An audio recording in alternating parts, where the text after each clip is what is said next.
नहीं तो ठीक है, उसके मैं दोष लगा दूंगा। तो ये पीड़ा जो झलक रही है, इस पीड़ा को माइक से बोलने की मुझे लगता है कोई ज्यादा बड़ी आवश्यकता नहीं है, आत्म मंथन की आवश्यकता है। हम कौन थे, क्या हो गए, कहां से चले थे और कहां जा रहे हैं, इस बात पे जोर दिया जाना चाहिए। ये जो ब्राह्मण समाज है,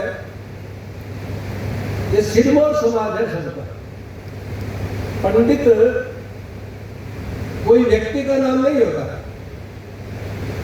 एक उपाधि होती है, और उपाधि इतनी सस्ती नहीं होती, बहुत महंगी होती है। सिर के सिर देने पड़ते हैं, शायद जाके उपाधियां मिलती है। और ये किसी व्यक्ति विशेष ने व्यक्ति विशेष को नहीं दिया, एक समाज ने अपने ही भाई को दिया, जिसको सबसे आगे बढ़ाया है। अब वो जो आगे बैठा है उसको बड़ा चिंतन और मंथन करके आगे बढ़ना पड़ेगा। मेरे जैसा बेवकूफ इस समाज में पैदा हो गया और वो अपनी बुद्धि और विवेक से व्याख्या करने लग गया, तो बड़े बड़े को चिंतन करना पड़ेगा कि ये इसका दर्शन भ्रम ही नहीं है, इसका बुद्धि भ्रम भी है। इसकी बुद्धि और विवेक कहा जा रही है, इसको रोक के सही रास्ते पे लाना पड़ेगा। ये चिंतन और मंथन का गंभीर विषय है। यह बहुत सुदृढ़ समाज है, बहुत मजबूत समाज है, और भगवान परशुराम के वंशज हैं हम लोग, और मैं भी हूँ। वो अश्विनी भाई कह रहे थे कि आप तो जाके कब्जा करोगे। ये कब्जा करने का विषय नहीं है। 4 वर्ण थे इस समाज में,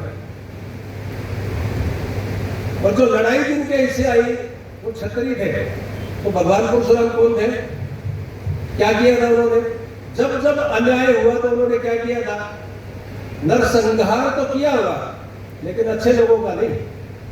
जो अपने आप को खामखा मानते थे, उनके खिलाफ वो खड़े हुए थे।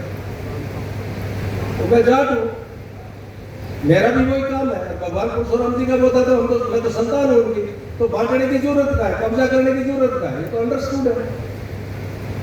मैं निवेदन करता हूं मत से, आप की पर्सन बैठे हैं सारे समाज के अंदर, छोटी मोटी घटनाएं आपत्ति विपदा आती रहती है, उसको दरकिनार करने का काम हम और आप करेंगे। ऐसा अगर कहीं दर से बनता है तो हम उस व्यवस्था का सुधार करने का काम करेंगे।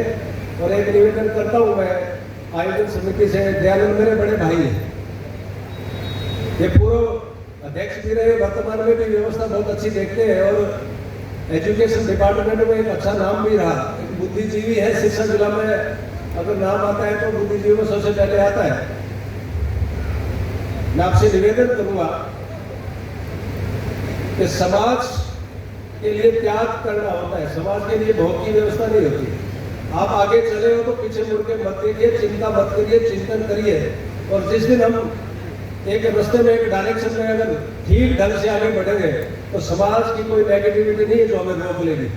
पॉजिटिव होकर आगे बढ़ेंगे, कारवां बनता है साहब। शेर का कोई सिंहासन नहीं होता, और शेर को कोई तिलक भी नहीं करता, वो स्वयं मर नहीं करता, वो स्वयं राजा होता है। आप समाज के सिरमौर है, बुद्धिजीवी है, तो कमी का है, कोई दिक्कत नहीं है। हौसले के साथ आगे बढ़िए।